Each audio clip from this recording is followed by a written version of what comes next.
একদিন গভীর জঙ্গলের ভেতর দিয়ে হাঁটছিল এক ক্ষুধার্ত শেয়াল। অনেকক্ষণ খুঁজেও সে কিছু খেতে পাচ্ছিল না।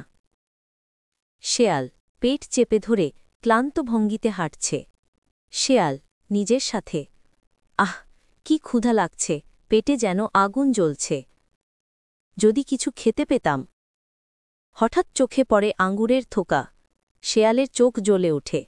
শেয়াল খুশি হয়ে, ওহ, এই যে আঙ্গুর, কত সুন্দর, কত রসালো, যদি এক থোকা খেতে পারতাম, মজাই হয়ে যেত। শেয়াল লাফিয়ে আঙ্গুর পাড়তে গেল। শেয়াল লাফ দিল, কিন্তু আঙ্গুরে হাত পৌঁছল না। শেয়াল হতাশ হয়ে, আরে, এত উঁচুতে, আবার চেষ্টা করি। আবার লাফ দিল, তবু ব্যর্থ। তৃতীয়বার দৌড়ে এসে লাফ দিল, কিন্তু তবু আঙ্গুর ধরতে পারল না। শেয়াল ক্লান্ত, হাঁপাচ্ছে। খুবই কষ্টের, কিন্তু আমি হাল ছাড়ব না। বারবার চেষ্টা করল, কিন্তু আঙ্গুর ধরতে পারল না। শেষে একেবারে ক্লান্ত হয়ে বসে পড়ল। শেয়াল রাগী গলায় ভান করে, ওসব আঙ্গুর তো টক, খেয়েই বা কি হবে, আমি তো ওগুলো চাইই না। শেয়াল মুখ ঘুরিয়ে ধীরে ধীরে চলে গেল।